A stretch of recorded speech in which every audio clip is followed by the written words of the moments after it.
Tradisyon, pamati, debosyon ken panagkaykaysa. Upat abalikas ang mangiladawan ti panagrikna. Iti il ti lapas ti Huwebes Santo.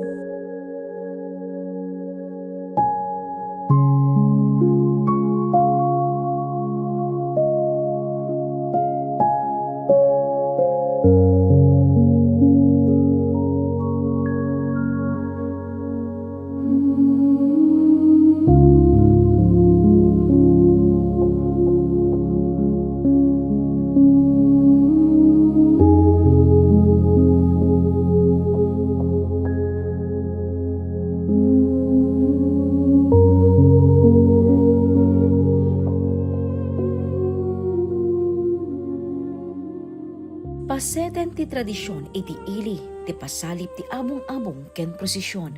Itaatawen, innem nga estasyon ti nabangon. Kada istasyon, babaen kadagiti human life statue, maipakita dagiti pasamak sakbay ti rugay ti panagtutuok ni Hesu Kristo wenno Passion of the Christ, kabayatan ti Huwebes Santo wenno umuna kadagiti mabigbig anangin ang aldaw. Napatag-unay dito'y abong-abong kaputa in a way ag-evangelize damit kaputa dagito'y may parparang diyan ti abong-abong ko dagito'y matlaang napaspasamak iti panagtutuok ipapatay ken ni Apesos no makita tayo dagito'y abong-abong ket isuma dagito'y portrayda in a way dagito'y adda diyan ti abong-abong ket mga evangelize naman kadagiti tattao so dahil ti important siya na dahil abong-abong nga in a way mangiwarwaragawag damot iti na bagadamag ti panakaisalakan. Dagiti abong-abong nga aramid iti kombinasyon ti kawayan ken abel. Makita ti Last Supper ken washing of the feet. Nakaugalyan pay ti Katoliko ti panaglibot wenno prosesyon. Dagiti santo ti mailibot kas pananglagip ti panagrigrigat ni Apo Jesus ken tiyempo ti panagnilin ken panagkararag dagiti umili. Nagbalin pay daytoyen nga atraksyon iti agarup 2 dekadan apasalip ti abong-abong iti ili adaydayen dagiti turista. Mamati ti simbaan Katolika at ti tradisyon nga abong-abong ken prosesyon tunggal semana ket dakel at tulong tapno mapagtalinaed ti kultura ken pamati. Gloria ni Diyos Ama, Diyos Anak, ken Diyos Espiritu Santo. Kami di pumatay at sa amin lahat ken itiagmalayon mo one God. O Jesus, pakawanin del si Pascual. Kiddaw da kadagiti nataengan nga agserbing nga ehemplo ken guyugoyen dagiti na ubing nga henerasyon kadagiti nakaugalyanen nga aramid seknan ti Semana Santa.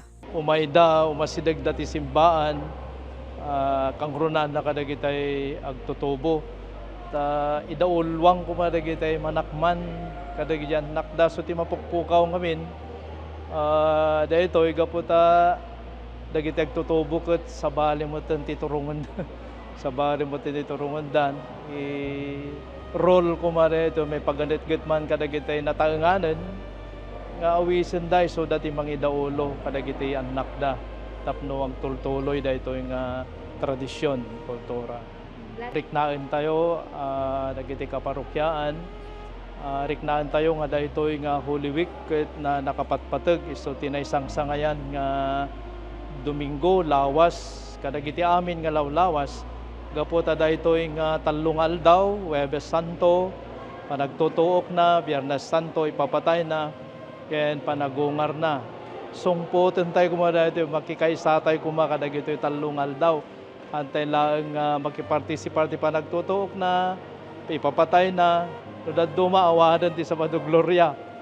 Mapukaw, maliptawan tayo, di ka importantyan nga banag. Isot ga po na, ayaw awis ko kadagiti amin na pakarukyaan, nga makikaysa tayo kadagiti amin nga seremonyas iti Semana Santa.